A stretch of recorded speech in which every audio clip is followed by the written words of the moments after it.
আসসালামু আলাইকুম, কি অবস্থা সবাই? ভালো আছেন নি? তো কত হয়েছে গা, আজকে আসিল অফ।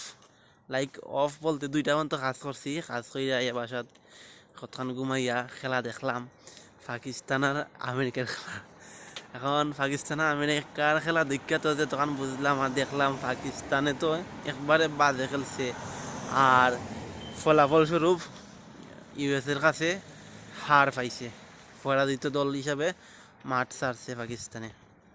এখন ভিডিওটা করার উদ্দেশ্য হইল, পাকিস্তান কোনো না কোনোভাবে বাংলাদেশেরই সম্পর্কে রক্তের আত্মীয়, ওই শান্ত লিটন দাসদের চাচাতো ভাই, বুঝছনি। আর এক সময় আমরা বাংলাদেশ আর পাকিস্তান মিললে তো একটা দেশ আছিল, তখন আমার মনে হয় পাকিস্তানের বাংলাদেশের রুখে ধরছে। তবে আজকে খেলা দেখলাম, আসলে ইউএসএ যদিও রিফিউজি টিম হোক, এই দেশ থেকে ওই দেশ থেকে টুকায় টুকায় ফিলার দলা করছে, টিম বানাইছে, তারপরেও দলগতভাবে ইউএসএ খুব ভালো খেলছে। দেখলাম তো যে সব বিভাগেই, বোলিং ব্যাটিং সব বিভাগেই ইউএসএ ডমিনেট করছে। পাকিস্তানটা দিয়ে হারাইতে পারবো, তারা এই আত্মবিশ্বাসটা মেবি বাংলাদেশে হারাইয়া পাইছিল, কারণ তারা জানে পাকিস্তান আনপ্রেডিক্টেবল টিম, যে তারা যে কোনো সময় যে কোনো কিছু করতে পারে, বিশ্বকাপ জিততেও পারে অথবা নেপালের মতো টিমের সাথে হারতেও পারে। সেই জন্যই তো আজকে ইউএসএর সাথে হারলো। তবে আজকে হারার পিছিয়ে আমার কাছে মনে হয় বাবর আজমই দায়ী, কারণ তার এই বাজে ব্যাটিং আর এইরকম ফর্ম সে করছে 43 বলে 44 রান, মেবি ওই রকম যদি আমি ভুল না করি। তো এইরকম ব্যাটিং অ্যাপ্রোচ টি-20 সাথে যায় না, আর যদি সেটা হয় বিশ্বকাপ। তবে পাকিস্তান হার দিয়ে বিশ্বকাপ শুরু করছে, আবার পাকিস্তান আনপ্রেডিক্টেবল, সেটাও একটা কারণ আছে। কারণ তারা 1992 বিশ্বকাপ সেম ওই রকমভাবে ওই টানা 4টা ম্যাচ হারার পরে কিন্তু তারা বিশ্বকাপটা জিতছিল। তো সেই জন্যই বলি পাকিস্তান সবসময় আনপ্রেডিক্টেবল। যদিও আজকের ম্যাচটা আছে সূচনীয় পরাজয় হইতেই ভাই, মানে ক্রিকেটের নবাগত টিমের বিপক্ষে এইরকম হার, এটা সূচনীয়ই বলা চলে। তবে দিন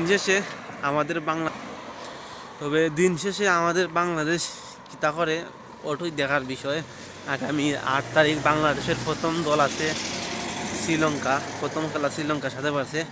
আবার ওই শ্রীলঙ্কারে কি করছে, সাউথ আফ্রিকাতে একবারে ফ্রেন্ড খুলে দিয়েছে। আচ্ছা, তো সর্বশেষে বাংলাদেশের লাগি শুভকামনা জানাইয়া শান্ত সৌম্য লিটনের লাগি আবারও শুভকামনা, আবারও দোয়া করি তারা যেন ভালো কিছু করে। যত যাই হোক ঘুরাইয়া তো আমরা ওই বাংলাদেশ, আমরা সাপোর্ট না দিলে আর খেলাই দিব সাপোর্ট।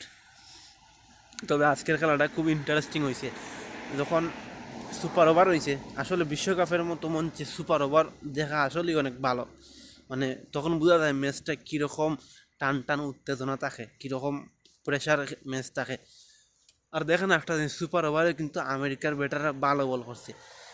আজকের ম্যাচে পাকিস্তানের সেরা বোলার মোহাম্মদ আমির ছিল, 4 ওভারে দিছিল 25 রান। সেই মোহাম্মদ আমিরে সুপার ওভারও নিছে তারা 18 রান, বুঝছেন নি?